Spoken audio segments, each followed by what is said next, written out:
Perfect. Awesome. Well, welcome back. Today we'll be focusing on evaluation criteria. Again, we hope you all submitted your LOIs, which were due earlier this week. Once again, we are a power connector for the American-Made Challenges. We are one of 6 power connectors helping support this effort.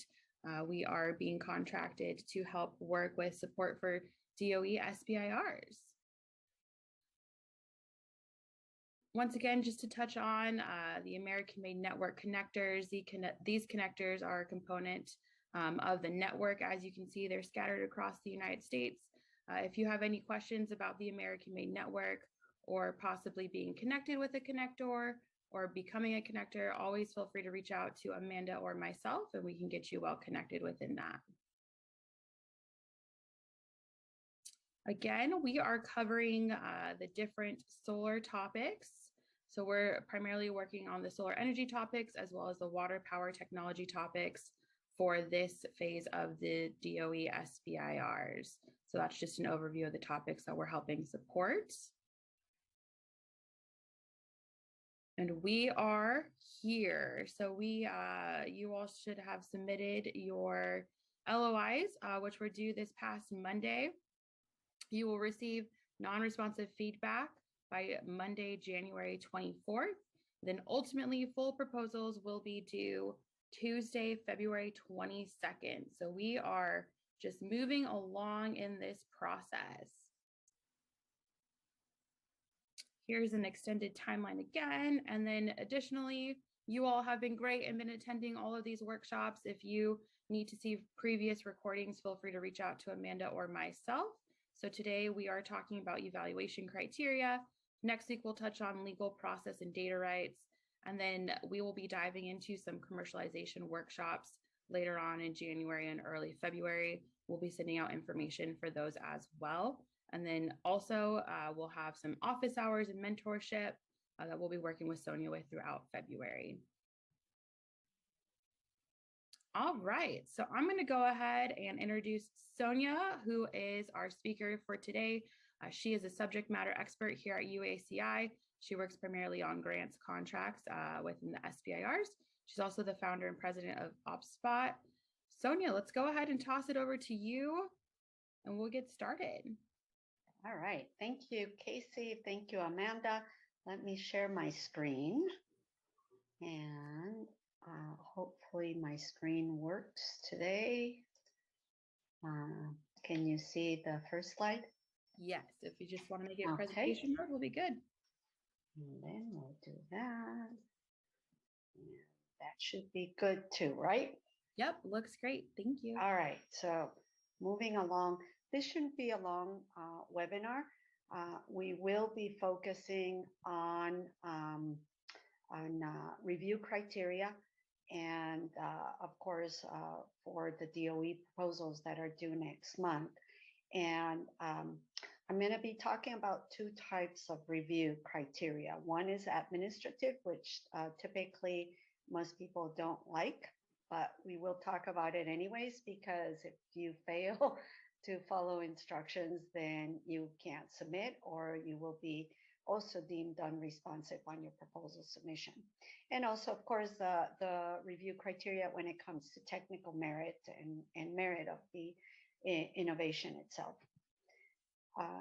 So diving into the administrative review, typically you need to know your topic author and you need to communicate with them. And as you look, if you have been participating on this series of webinars, before we talked about the structure of a typical solicitation topic, specifically with the DOE, they'll give you a topic author, they call them TAs, and with their email, sometimes their phone numbers.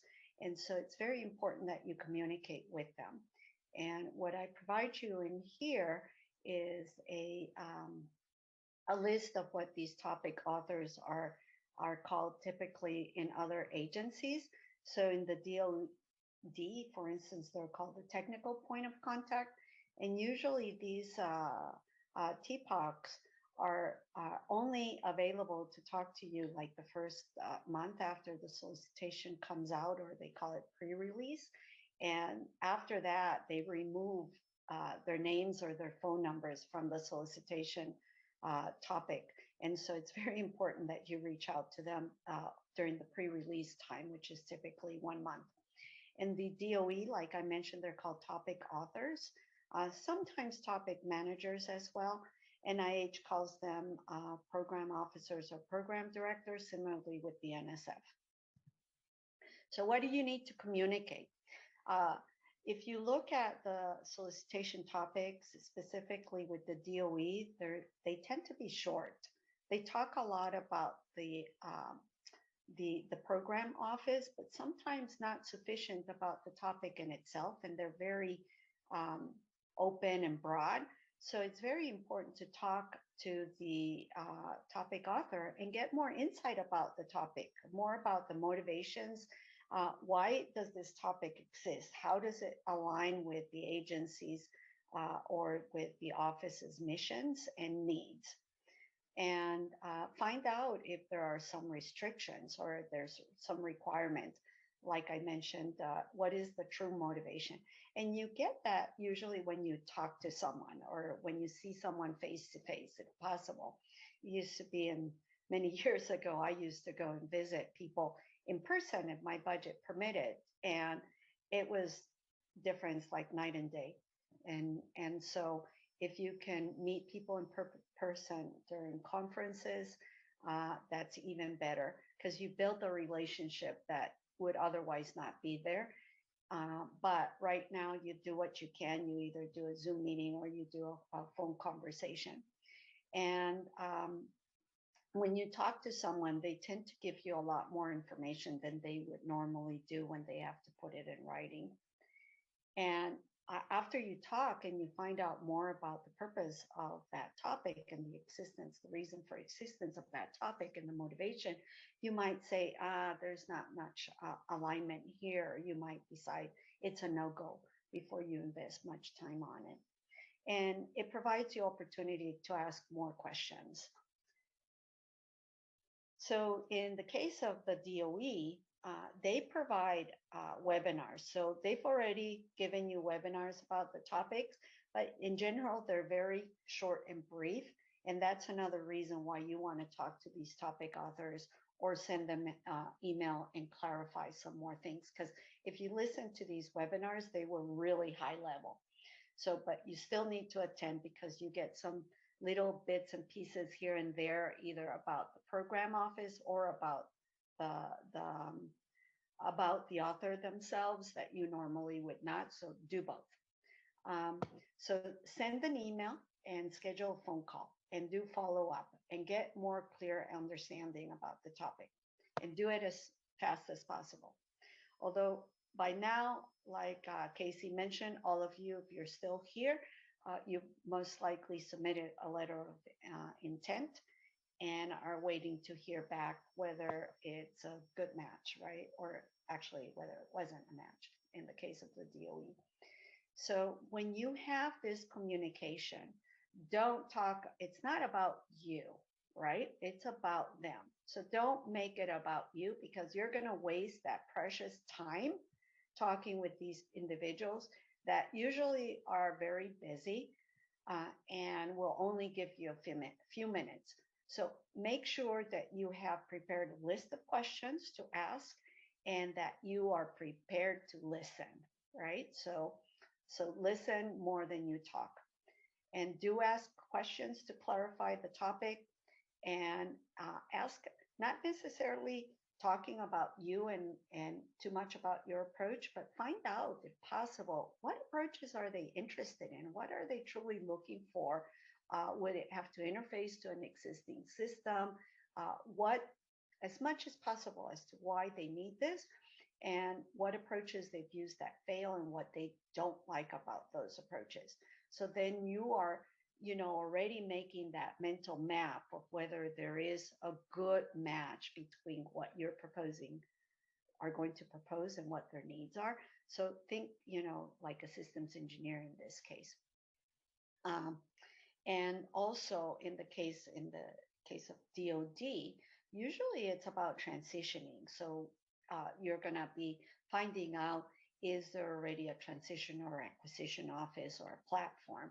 So you ask a little bit more with that regard. With the DOE, I would be inclined to ask questions, and sometimes they'll say they can't answer it, but find out if there would be like a national laboratory where it would make sense for you to align your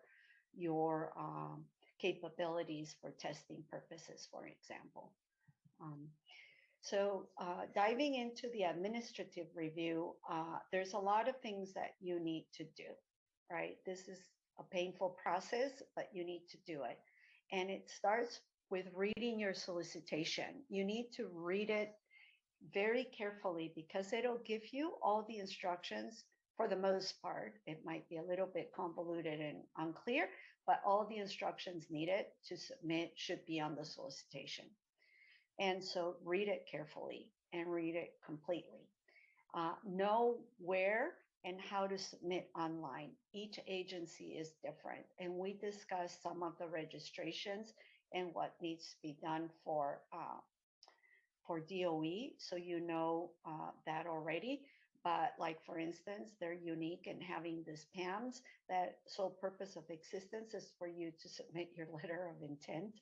And so we had some questions of that a couple of weeks ago. So search words for administrative or what should be considered for review. Do some keyword searches so that you know specifically what they're looking for when it comes to the review process and what you need to do to submit.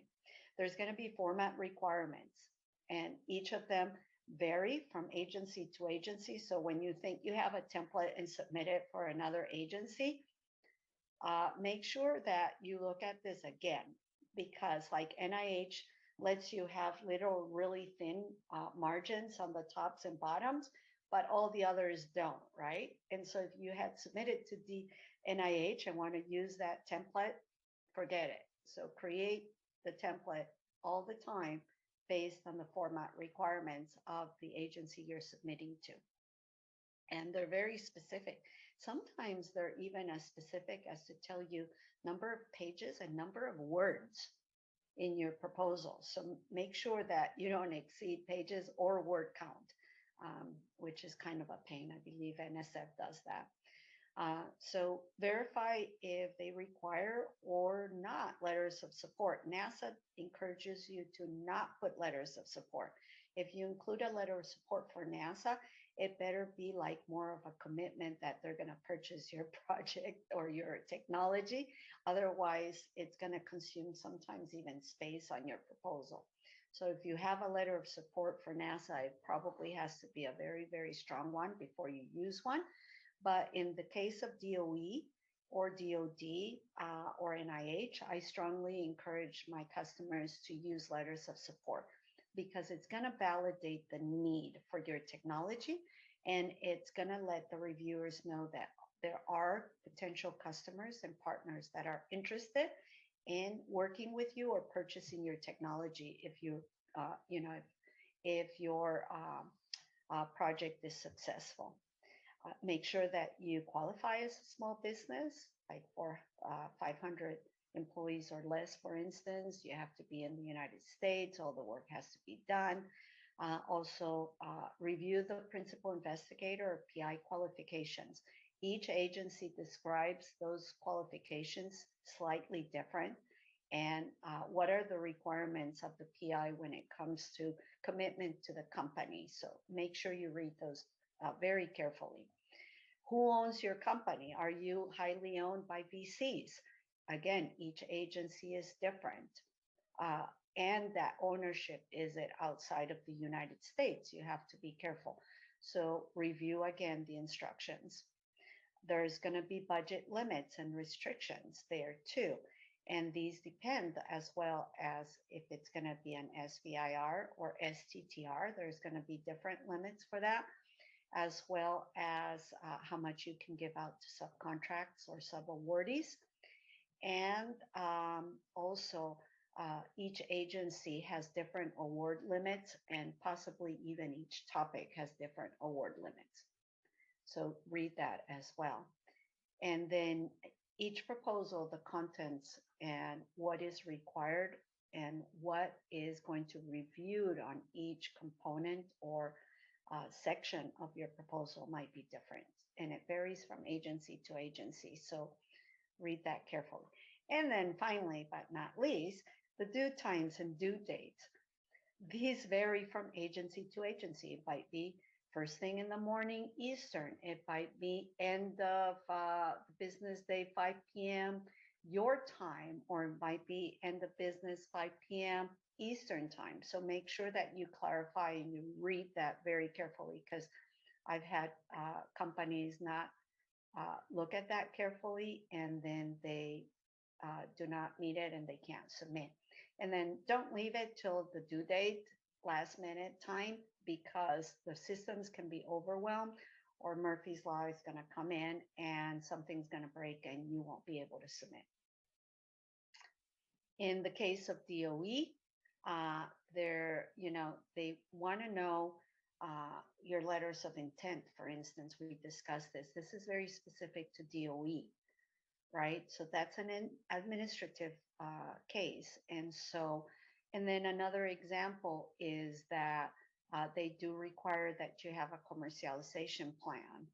So NIH doesn't for their phase 1.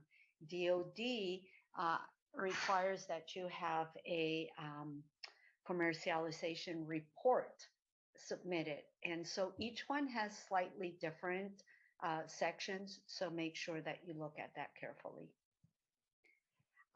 You can find this online. I'm not going to go through the details here because it has a lot of information and it's sore on your eye.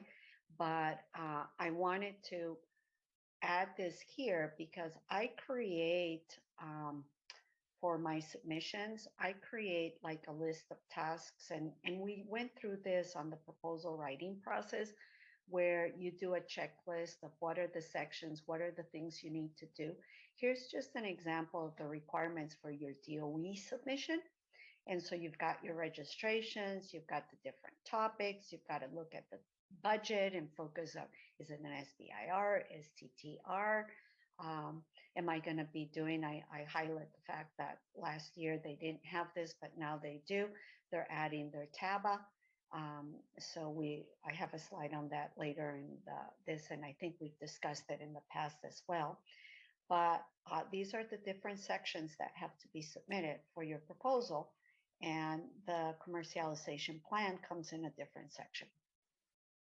So make sure that you review these, create your checklist, and create it specifically to your needs. But at the minimum, you're going to need this. Know who's going to do it and when you're going to have it done, and check it off as you have it complete. So there's 3 types of review criteria, and let's get here to the merit component. I like to classify them into innovation or technical merit, your experience, qualifications, and facilities, and your commercialization.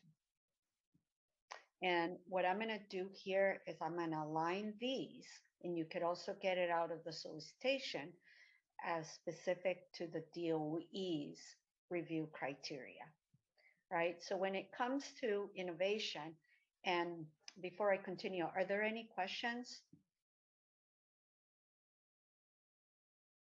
No? Okay. And please stop me if you have any questions.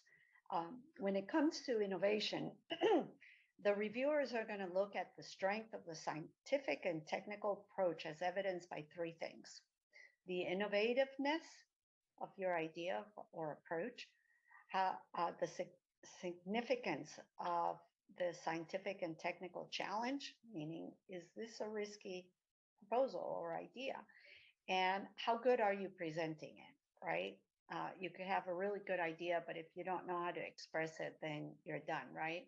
So, but it has to be innovative. It has to have a significance, and it has to be technically challenging, and you have to be able to articulate it very well. When it comes to your people and your facilities, you have, think of this as if you were going and either getting interviewed for a job or you're presenting to BCs or angels. If you don't have the right team and a place to execute your job, you're not going to be able to convince anybody, right?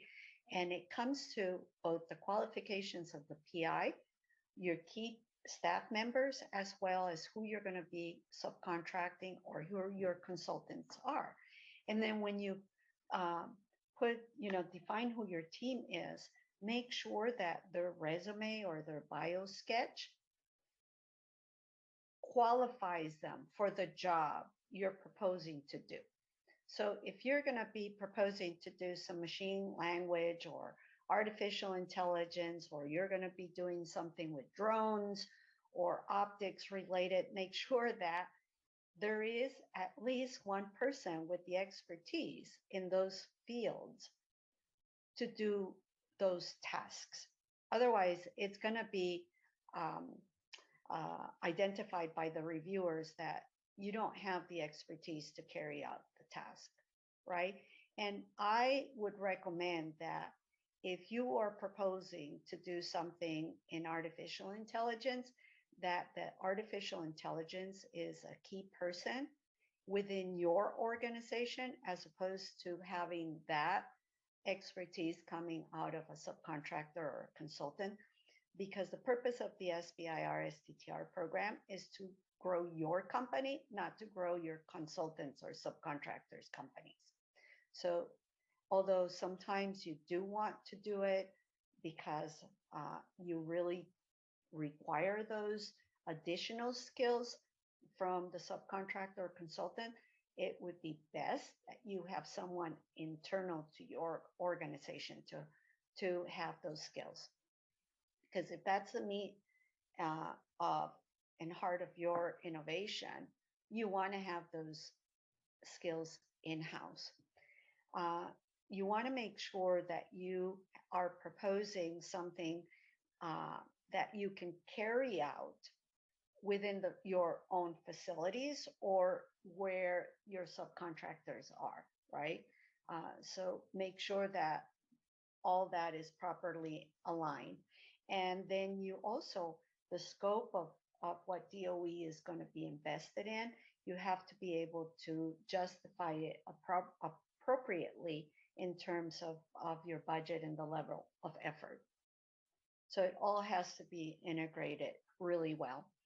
And then for the commercialization, you have to be able to talk about several parts, right? What are the economic benefits of what you're proposing? Who's going to be benefit from it?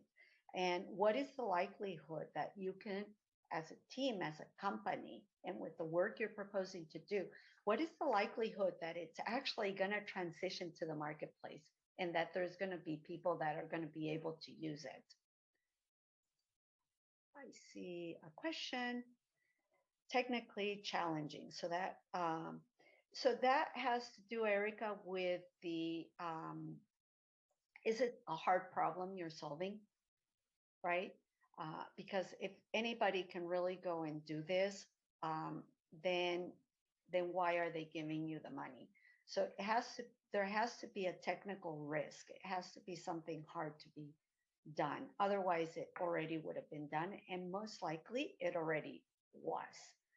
So there has to be technical risk and high return. Does that answer your question?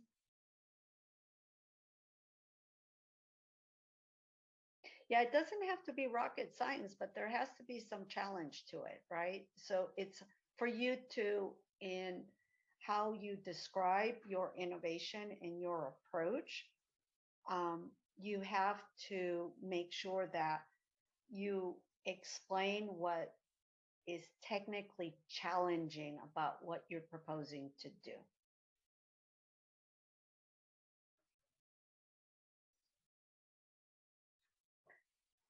What was I? Likelihood.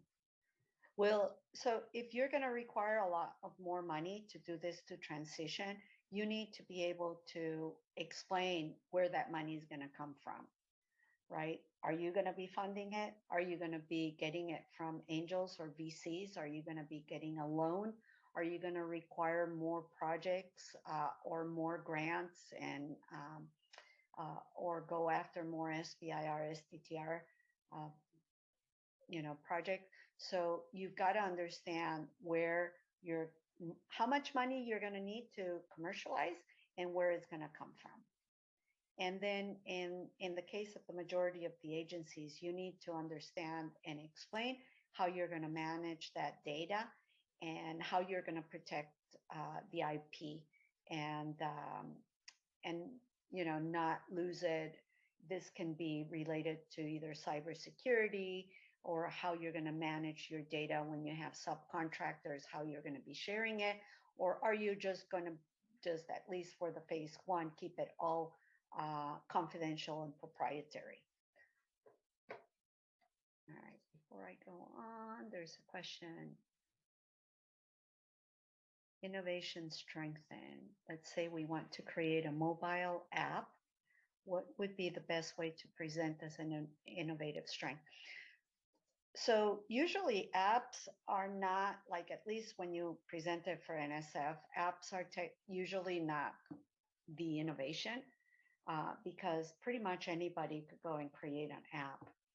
It's what is the engine inside your app. I mean, is there artificial intelligence or optimization algorithms inside your app that is making it innovative? Because I've seen in some cases, like with NSF, where they reject your NSF proposal pitch because all they do is like, well, I have this really innovative app that's going to be doing,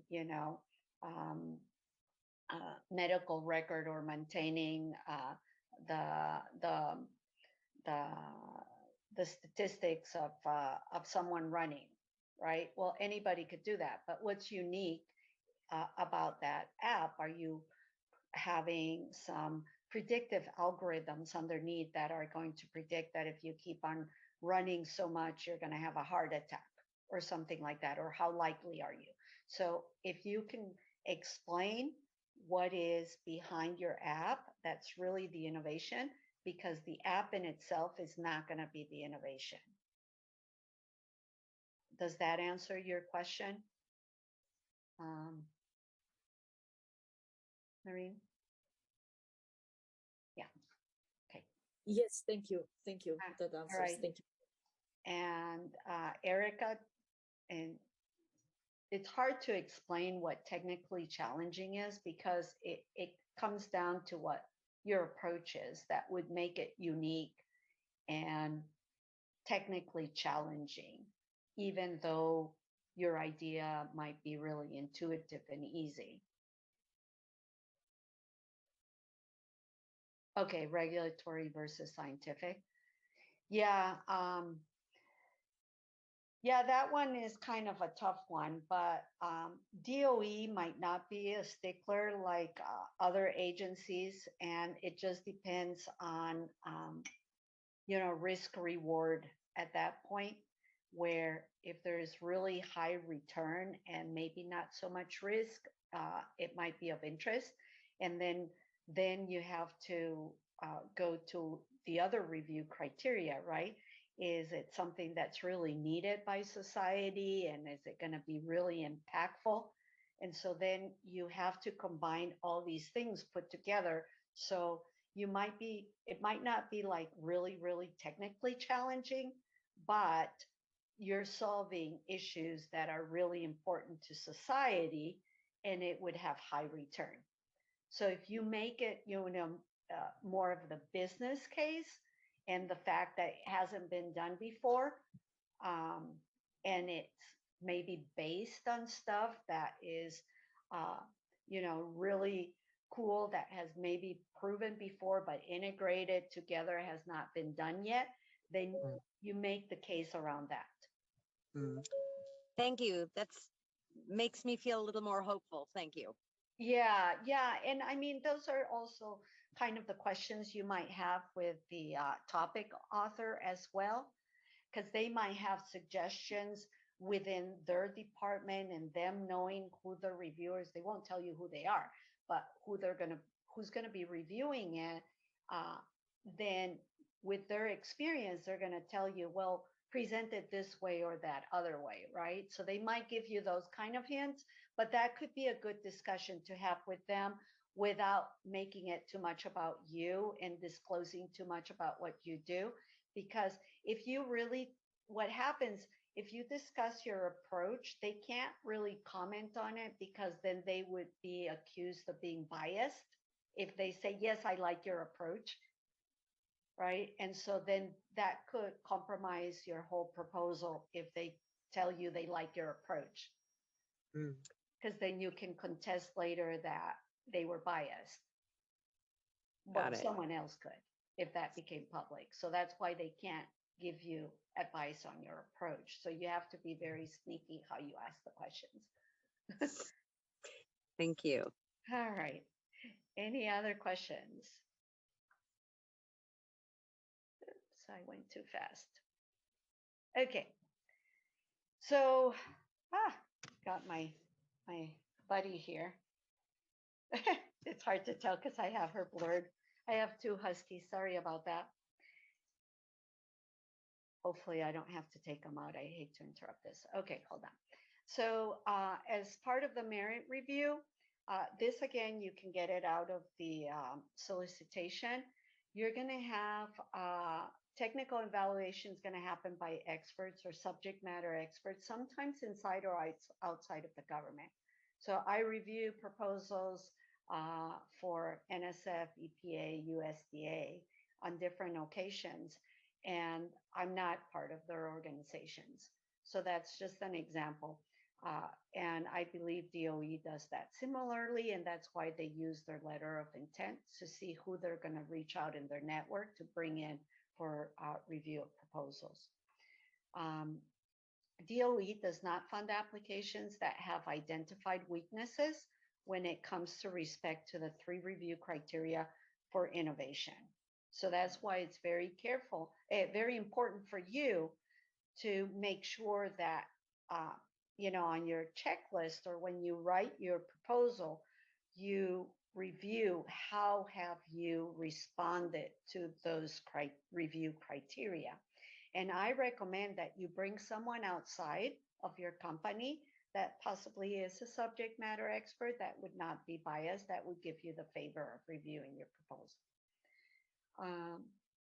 Then there's program policy factors. And I noticed that this year they've introduced like promoting diversity of institutions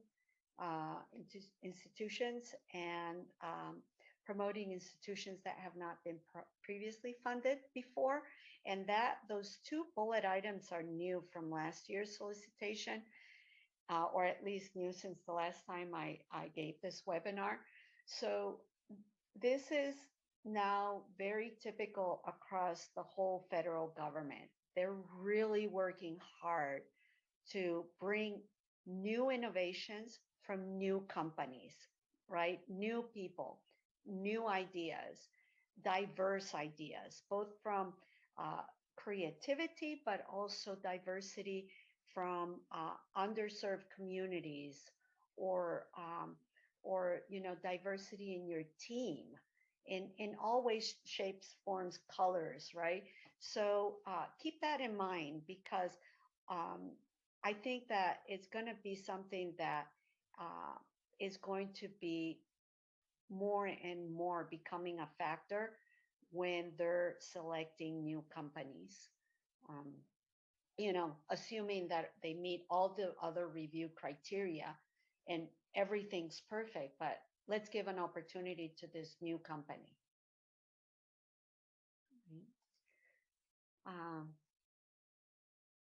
That's a good question.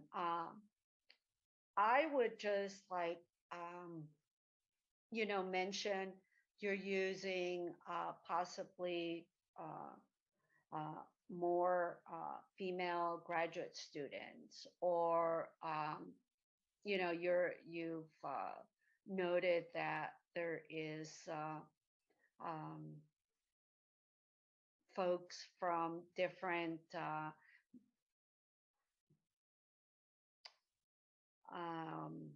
underserved zones. Maybe your company is in a hub zone location, or you're partnering with Native American small business. There's many ways that you can make a case for that. You yourself could be an 8A company or a veteran-owned company or a minority-owned company. So do highlight that without, making the case that pick me, I'm a minority company. No, I happen to be minority, but I also qualify for all these other reasons, right? So it's a touchy one, but the government is spending a lot of money to bring in new companies because of the huge imbalance there is currently between who wins and why. People with disabilities might be a good thing too. I mean, just make sure that if you bring in someone disabled, the person that's disabled is qualified, right? So you do have to still meet the qualifications criteria.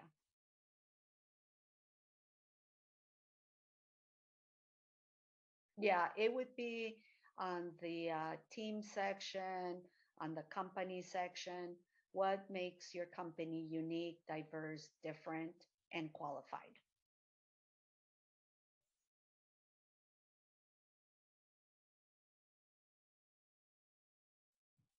All right. Okay, so more on this selection. There's going to be like a certain number, depends on how much money each agency or each office has. There will be a certain number of awards, and they usually are ranked based on highest quality and strongest program relevance. So that's why another reason why it's important to talk to those technical points of contacts or topic authors is to make sure you understand what is their mission and that you make the business case on your proposal and you explain that alignment between what you're proposing and your solution and why it fits so well into their needs. Because it will be reviewed in that manner. So again, technical merit, they're going to also look at your past performance and if there has been audits against you. So if you are a more stable company that has been around for a while, it's very important that you are clear in terms of audits and that there's nothing there pending that has discredited you, or that, for instance, you haven't been paying your taxes, or the DOD did an audit and you didn't pass and you're going through that. Make sure that all that is cleared prior to submitting your proposal, and what's the history of your company against the history of other companies. So when you write a proposal, I always recommend you write against the evaluation criteria. So just as much as you're going to have a checklist for all the different components of your proposal, have a checklist. And I like to write on my templates, I like to include the agency's instructions, but also the agency's review criteria. And when I'm writing my proposal, I want to make sure that I have addressed each and every one of these. And that way you can say, well, yes, I have done to the best of my ability. I have both addressed the instructions and the evaluation criteria. And so understand the agency's objectives, the mission, review the references. They're there for a reason, right? So it's either because prior approaches that have been used.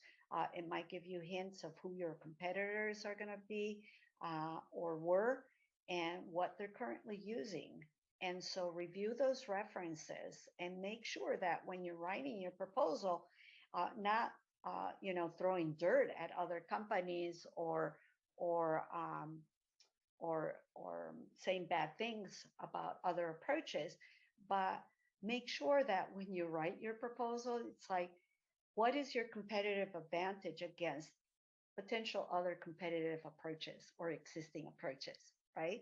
And you do this very professionally and in a way so that when they're reviewing, they're like, oh, I reviewed someone else's approach, and now look here, I'm reading this and it's telling me that why maybe this approach is better, right? And so the reviewers are going to be thinking along those lines, but you've got to do it very smartly, very professionally. And that takes knowing your competition and knowing what's out there, because also the competition is what they're currently using, right? You've got to displace that out. They've got to invest in you. Strong writing skills. If you have grammar errors or spelling errors or it's poorly written, I tell you, after the first few pages, I don't want to read your proposal anymore because I'm already mentally correcting the grammar as opposed to reading the approach. So make sure that you write well. If you need to, hire a technical writer because that's what they do well. And then use winning themes, right? You're writing against the criteria. You're writing against what their needs are and their missions are. How innovative your solution is, how great your team is, how great your commercialization strategy is, and what great revenues you're going to have. And how do you differ from your competitors? What is your competitive advantage? And so make sure you have all of these written up and put that story with these win themes. Okay, so the government does have the Taba, and there are ways to help you with your commercialization strategies once you win. For phase one, they will give you 6,500 over and above to help you with services, with either market research or possibly some interviewing, finding potential partners, things of that sort that normally are not paid for under the technical component of the proposal. On a phase two, they can give you more, and with $50,000, you could do improvements on your web page, or you could go after improving your collateral. And the purpose is so that you can making better technical decisions and to pay for things that are not normally paid for under the SBIR program. You might want to work on an IP strategy, for instance. Anything that will minimize both your technical risk and your commercialization risks. And I listed out a few ideas of how to do that. I've been a Taba vendor for many years now, but there's many other Taba vendors that you could use. And sometimes some of the agencies, not all of them provide this. Some of them have their own contracted vendors that if you win the phase one or phase two that they use. So, but you do have to select a vendor on your proposal before you submit. So that's why I wanted to put this in there. And then summarizing, please start early, read your instructions and the whole solicitation carefully. Make sure that you have created your checklist and you have you've dotted all the T's and I's on for administrative and for technical merits, and you're writing against the evaluation criteria. And always make sure that you have that wow effect. You tell your story and you use a systems engineering approach to do that. Any other questions?